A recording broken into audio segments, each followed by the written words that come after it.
एकनाथराव मुंडे साहेबांपासून त्याची मागणी आहे। ती मागणी आजपर्यंत केंद्र सरकार का पूर्ण करू शकलं नाही? आता निवडणूक आयोगाकडे ते अधिकार असतात निवडणुका कधी घ्यायच्या। मात्र दोन्ही सभागृहात महाविकास आघाडी सरकारकडून सांगितलेलं आहे की जोपर्यंत ओबीसीच्या आरक्षणाचा प्रश्न निकाली लागणार नाही तोपर्यंत जिल्हा परिषद, महानगरपालिका, पंचायत समित्या ह्या स्थानिक स्वराज्य संस्था ज्या काही निवडणुका आता होऊ घातलेल्या आहेत त्या होणार नाहीत। ओबीसीचं आरक्षण हे महत्त्वाचं आहे, ओबीसींवर अन्याय होऊ नये। मात्र भारतीय जनता पार्टीचा काळ्या टोपीखाली ओबीसी विरोधी जो मेंदू आहे, जो महात्मा फुलेंच्या वादग्रस्त स्टेटमेंट बाबतीत दिसून आला, शिवाजी महाराजांच्या वादग्रस्त स्टेटमेंट बाबतीत दिसून आला, तर या काळ्या टोपीखालील मेंदूला आणि त्या मेंदू धर्जिन्या भारतीय जनता पार्टीला ओबीसीच्या आरक्षणाचा खेळ करायचा आहे। त्यामुळे देवेंद्र फडणवीस जे खालच्या सभागृहात बोलत होते त्यांनी सभागृहाची दिशाभूल केली। ज्या पद्धतीने महाविकास आघाडी सरकारवर ते ताशेरे ओढत होते, माझं देवेंद्र फडणवीसांना स्पष्ट मत आहे, तुम्ही मुख्यमंत्री असताना त्याचा पाठपुरावा केल्यानंतर केंद्रात तुमचं सरकार असताना सुद्धा इम्पेरिकल डाटा तुम्ही का प्राप्त करू शकले नाही?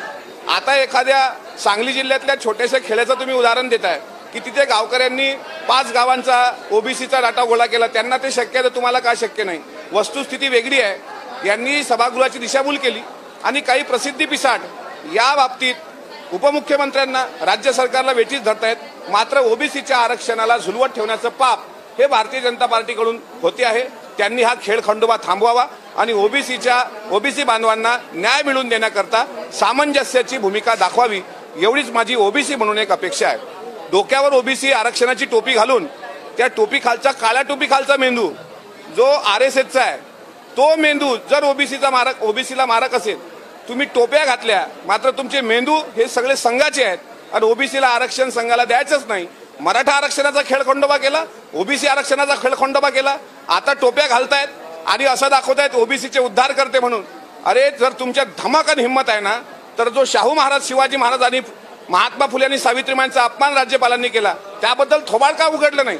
कर्नाटकमध्ये शिवाजी महाराजांचा अपमान झाला त्याबद्दल तोंड का उघडत नाही? आता हे प्रसिद्धी पिसाड फक्त आणि फक्त सरकारला टार्गेट करतायत।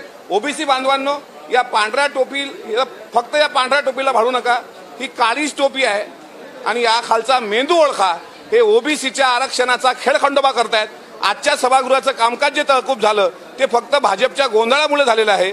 त्यामुळे ओबीसी बांधवांनी अशा लोकांपासून सावध राहावं ही ओबीसी म्हणून विनंती करायला मी आपल्या समोर आलो।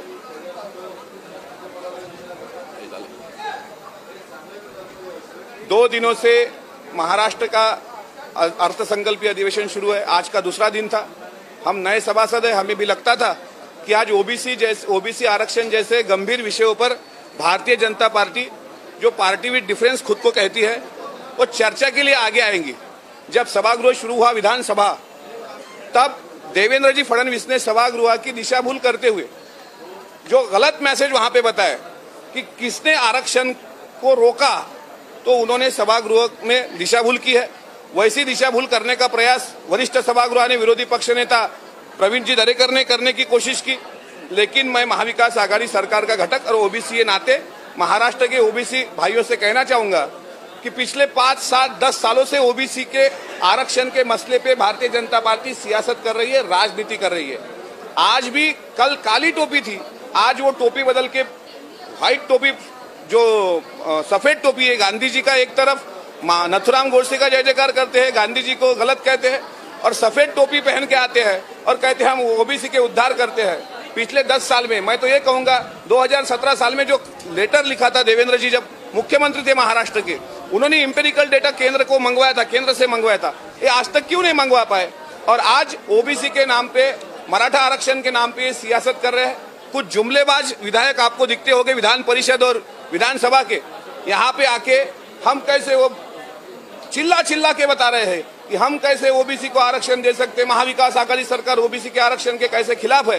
मैं ओबीसी भाइयों से कहना चाहूंगा, ये वही लोग हैं जिन्होंने भारत आजाद होने के बाद काले रंग की क्या कहते हैं वो ये निकाली थी, महात्मा गांधी को देशद्रोही कहने वाले, सावित्रीबाई फुले, महात्मा ज्योतिराव फुले का अपमान करने वाले ये लोग, जब आप ओबीसी के बारे में बात करते हैं तो इन लोगों से आप सावध रहिए, सतर्क रहिए।